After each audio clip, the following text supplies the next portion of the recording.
Welcome to Bellwether Wealth's webinar series, Navigate Exit Planning with Confidence. In Season 1, Drive Your Business Like You're Going to Sell It, we're joined by John Fullwider, a business value growth advisor at Gear 80. For today's episode, we will learn why making your business sellable matters. We'll start off, as we always do, with a reminder that business owners can't get out of day-to-day management, and 80% of them can't sell their business. And we're here in this 14-part webinar series to solve both problems. We're working through showing you how you as an owner can free yourself from day-to-day management and double the value of your business. So that way you can successfully sell it when you want, to whom you want, at the price you want, on the terms you want. Or you could just decide to keep it as a highly profitable cash flowing asset. All you have to do to make all that happen is drive your business like you're going to sell it. This involves focusing your work as owner investor on the three dimensions of business growth. One is creating predictable profit and cash flow growth. Two is creating predictable, sustainable revenue growth. And three is making your business sellable by increasing its transferable value. That is the value to the buyer of your business. When you focus on these three dimensions, you'll remember there's a great side effect, and that's that your business gets easier and more fun to run. As you know by now, there's 4 parts to this webinar series. And today we're starting on part 3, making your business sellable by increasing its value. In part 1, we covered the launchpad for growth, which is predictable profit and cash flow. In part 2, we covered how to increase your revenue predictably and sustainably. Finally, in part 4 coming up, we'll cover all your options for exiting your business, whether that's selling it or exiting day-to-day management. This series revolves around a free assessment that gives you a rough estimate of what your business could sell for today. When you take the assessment, you'll also learn how much more you could sell it for after you increase its profit, revenue, and value. And that amount can be as much as double what you could sell your business for today. You've got to know where you are to plot a course to where you want to be. So please take the assessment. The link's on the screen, and we're also posting it in the chat. We also have a series introduction video that talks about my experience helping business owners and shows you how to use the business value assessment 2 ways. One, it's a preparation checklist for the due diligence process you'll go through when you sell your business. And 2, it's a growth playbook that lets you PE yourself. That means growing your business dramatically like a private equity firm would, while preserving your non-financial values, such as loyalty to your community and to your employees. You can watch the series introduction and all the past episodes in the series at the link on the screen. We're also posting that link in the chat. As Stanley Tucci's character said when the devil who wears Prada was approaching, "All right, people, gird your loins." In this webinar series, I've been keeping it positive, telling you about all the cool things you could do to grow your profit, revenue, and business value on the way to giving yourself options. Options like selling your business when you want, to whom you want, for the price you want, on the terms you want, or exiting day-to-day management of the business while keeping it as a highly profitable cash flowing asset. The reason I'm telling you to gird your loins is because in this episode only, I'm going negative. And I'm telling you about all the bad things that could happen to you that you should work to avoid. Things that will take away your options. Are you ready for battle? Here we go. Here are 4 scary numbers. We're going to go through them clockwise from the upper left. First one, 80%. 80% of an owner's wealth is locked up in their business. That usually means you don't have enough funds to be able to retire. 50%. 50% of business transitions in the US are involuntary. That means that one of the 12 darned D's, like death, disability, or darned kids happened. More on those later. 80% of businesses put on the market don't sell. That's because they aren't profitable or their value isn't transferable to a new owner. In part one of our webinar series, we covered fixing the profit problem. Here in part three, we're covering the value transferability problem. Let me pause for a moment to define that key term. I've been talking up until now about making your business sellable. That's a simpler way of talking about this new concept you see here on the slide, transferable value. Transferable value is what a willing buyer would pay for the business after completing due diligence. You see, your business is valuable to you, but in order for you to sell it, you have to convince a buyer that your company's value is transferable to them. You do that by accomplishing the value growth objectives I'll cover in the next 2 episodes of the webinar series. Here's a takeaway to remember. Due diligence determines price, but contrary to common belief, it does not need to be painful. If you're running a tight ship, due diligence will be an inconvenience, not a catastrophe. I'll show you how to run a tight ship in the next 2 episodes. Back to the scary numbers. I told you earlier that 80% of businesses that go to market fail to sell. Now, here's some more sad news. Of those business owners who beat the odds and managed to sell their business, 75% of them regret selling after just 1 year. That's because they didn't have a plan for life after business. Friends, going from owning a business to not owning a business causes a profound identity crisis for those who aren't prepared. And business owners used to the constant stimulation of putting out daily fires find that playing golf all weeks gets old quickly. I've got one final scary number.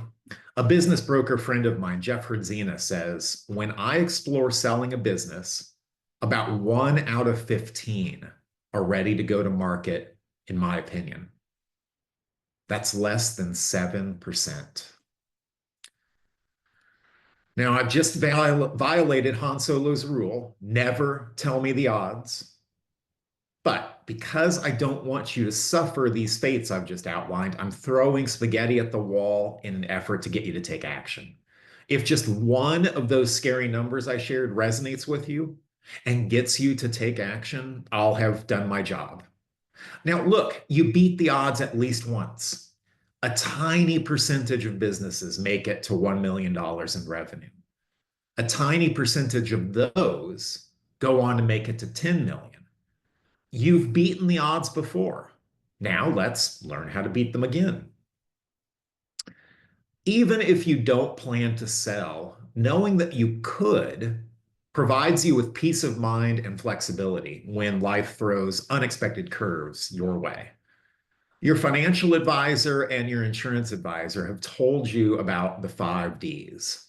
These are 5 of 12 unexpected curves that you could encounter. 1, death. 2, disability. 3, divorce. 4, disagreement. And 5, distress. Remember that scary stat from earlier. Half of business exits are involuntary, according to the Exit Planning Institute. Any one of the 5 Ds can force you to sell your business for pennies on the dollar. And I've got bad news. There are 7 more Ds. Altogether, I call them the dozen darned Ds. Patent pending. Here are the first 4. Darned kids. Your plan was for them to take over the business, but they can't or don't want to. Death of a spouse, business partner, key employee, or your own. Disability, your own or that of a spouse, business partner, or key employee. And disaster, something went up in smoke. 5 through 8, divorce. The settlement requires you to divide up your assets, and that includes the business. Dissolution of a partnership. You and your partners can't agree on the future of the business. Decline of the business. Sales and or profit have turned downward and you don't know how to, or you don't want to, turn the business around. I can help with the don't know how to, and I can coach you through potentially changing your mind on don't want to. I'm your close advisor, wanting nothing from you but your success as you define it. Number 8, decline in your energy. You're getting older and or burnt out, and even though you love owning your business, you're running out of energy to do so. 9 through 12, dependency. Your business is so dependent on you, it isn't worth much to a buyer because the buyer would have to hire you to run it. Drive, you don't have enough of it anymore. You've lost interest. The business doesn't energize and inspire you as it once did. Debt, your company's underwater financially. And last, dastardly competitors. They've won a major battle and you don't know how to recover, or you don't want to work on recovery. Any of the 12 darned D's could happen to you. I'm not going to tell you the odds because I don't know them. If I could accurately predict your future, honestly, I wouldn't be in business value growth advising. I'd be selling access to my crystal ball. But I digress. I actually am a business value growth advisor, and I specialize in helping business owners avoid or overcome several of the 12 darned D's. So, just to be clear, in this webinar, I've gone negative, and now I'm about to engage in some brief self promotion. Gird your loins. Again, let's talk about darned kids. With those darned kids who don't think they want to take over the business, I can help a couple of ways. One, I can help you get your vision for growth completely out of your head and into their heads. They just might be excited when they can see the full picture and want to be a part of it. Two, we can show them that your 80-hour work weeks are a thing of the past. That's a common reason kids reject working in their parents' business. They've seen firsthand that mom and dad are always at work, and they don't want that for their own families. We can work together to build for you a self-managing company that's no longer dependent on you and has an effective senior leadership team that frees up your time. For disagreements with business partners, I've got a team alignment report that reveals precisely where your perspectives differ. Remember the 24 questions about your business in that business value assessment you took at the beginning of the webinar series? We can have your partners take the same assessment, then compare the results. Now, when we do the team alignment report with senior leaders who are not partners, we consistently find big gaps between the owner and the leaders. It's like they're seeing entirely different companies. When we do the team alignment report with your partners, we might find the same gaps, which is a good thing because it gives us common language to talk about the gaps and maybe decide to move forward together to close the gaps. Or, and this is also a good thing, we may discover that you and your partners have irreconcilable differences. In either case, we'll know. And it's better to know now and start taking action than to wonder and drag this out. Another way I can help in the context of a disagreement with partners is with helping you clarify your vision, as I talked about in the darned kids case. Again, I can help you get your vision for growth completely out of your head and into the heads of your business partners. They just might be excited when they can see the full picture and want to continue being a part of it. And finally, even if things are going great with your partners, it's always good to be prepared for things to go south. I can simply connect you with a great business attorney and a great insurance agency to help you tighten up your operating agreement and your buy sell agreement, funded, of course, with sufficient insurance. For declines in energy and drive, it's time to welcome back Got Time Greta and Want Out William. It's been a while since we've seen these two, so I'll just remind you that Greta has a successful business generating a nice income for her. She's thinking, I don't want to go anywhere tomorrow, but I'm not sure I want to be required to be here 3 to 5 years from now. More specifically, her drive for this business has started to wane because she wants to start a new one. So I'll work with her on the profit, cash flow, and revenue growth driving objectives that we covered in parts 1 and 2 of this webinar series.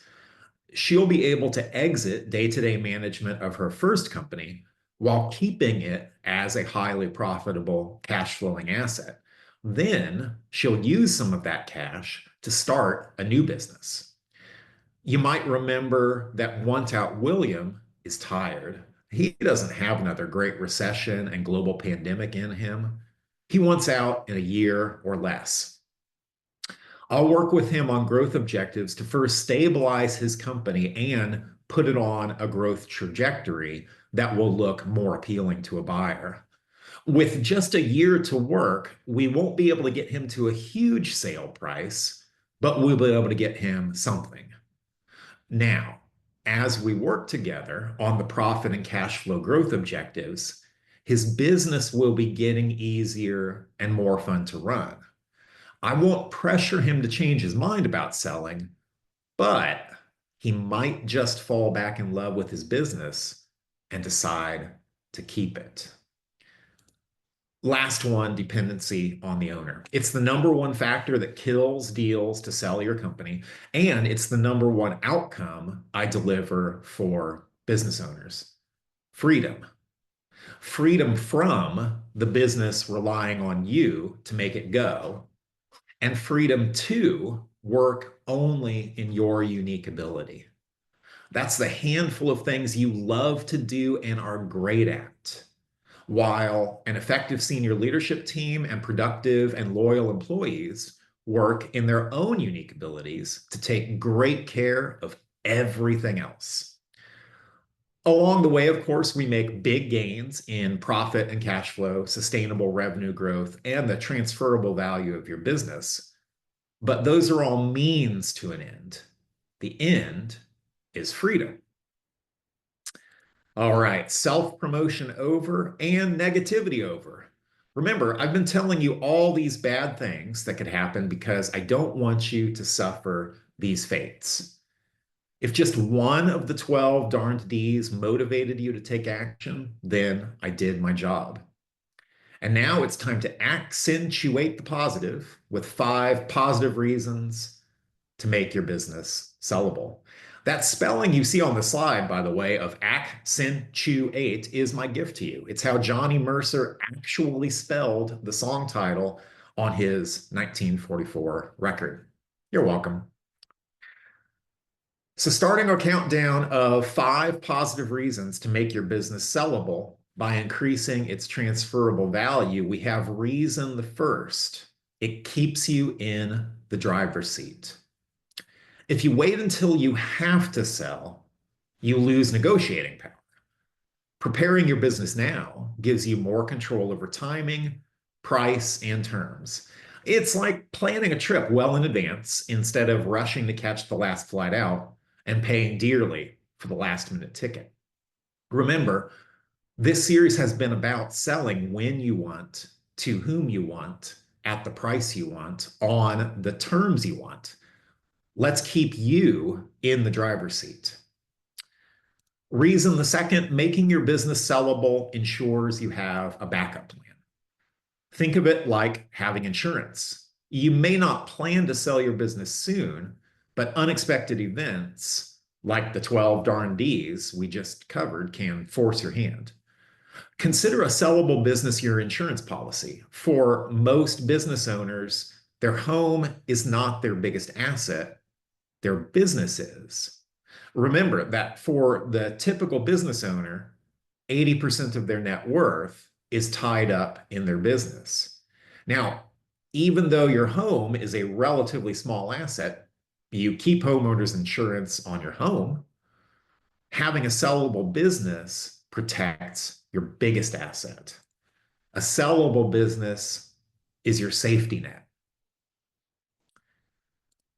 The third positive reason to make your business sellable is your love for your family. A business that runs without you is less risky for your family if something unexpected happens. It's like having a well-organized emergency kit. You're prepared for the worst case scenario, you prepper you. If something happened to you tomorrow, your family would have a valuable, sellable asset rather than a complicated mess. You can also think of a sellable business as building your legacy. Like writing a will, making your business sellable forces you to think about its future beyond you. It helps you build something that can continue benefiting employees, customers, and your community long after you've moved on. When you're preparing to sell a house, you clean it up, fix what's broken, and stage it to look its best. Preparing your business for sale ensures it appeals to buyers, gets a better price, and sells faster.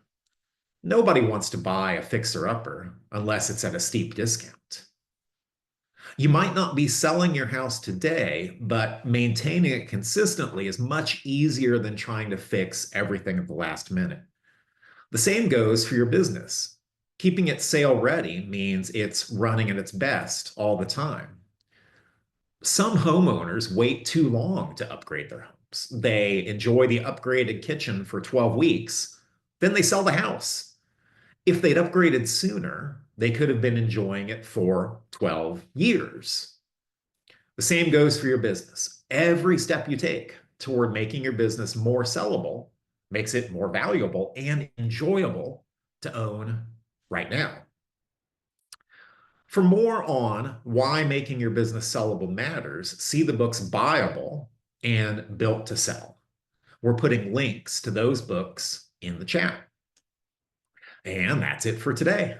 Part 3 of our webinar series continues on Tuesday of next week with part 1 of how to make your business sellable by increasing its transferable value.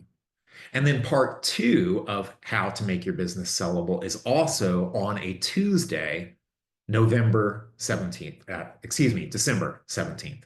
And then after that, we'll be back to our regular schedule of Wednesday mornings all the way through our conclusion in late January.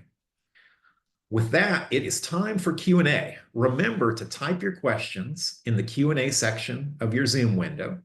Kim from Bellwether will read each question aloud, and I will then answer them. So, what questions do you have? Okay, so we have one already. It says, how long should I expect for it to take to make my business sellable? Great question. The answer is partly found in the business value assessment that I hope that you've already taken. The business value assessment is going to report to you your strategic capacity, which is your business's ability to grow profit, cash flow, and revenue, and also your business's ability to be sold for something more than $0. And that report is also going to give you a list of areas of your business that are strong in the 3 dimensions of business growth.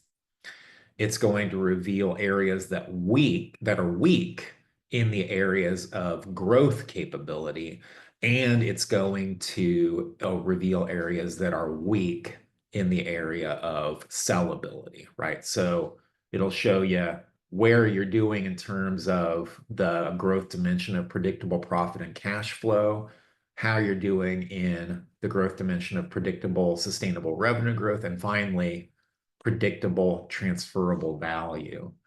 And so merely looking at that report and seeing how long or short the to-do list is will give you an indication of how long it will take to make your business sellable. Um, a little bit more detail on that. It's truly is a case by case basis, but generally in less than a year, we can stabilize your business from the buyer's perspective. You may be thinking, oh, my business is stable. It's growing ahead of inflation every year, paying me and my employees a good salary. For a lot of reasons that we went into in earlier episodes, it's not going to look that way through the rather jaundiced eye of a purchaser. So if you've got less than a year, we can stabilize things and show a growth trajectory that will be appealing to a buyer. If we want to get an industry leading multiple and we're starting from lower strategic capacity as revealed in that report that you generated, it's going to take between 1 and 3 years. Thanks for that great question. What else have we got? This is an interesting one. What happens if I don't have a plan for life after selling my business? Well, you will get depressed and bored, would be my prediction of what would happen based on what has happened to other business owners. I mean, here's what happens. The Chamber of Commerce stops calling you to participate in chamber growth committees. Charities stop asking you to sponsor the golf scramble. Your phone stops ringing, right? Because look, business ownership comes with influence and prestige, right? People want you in the room.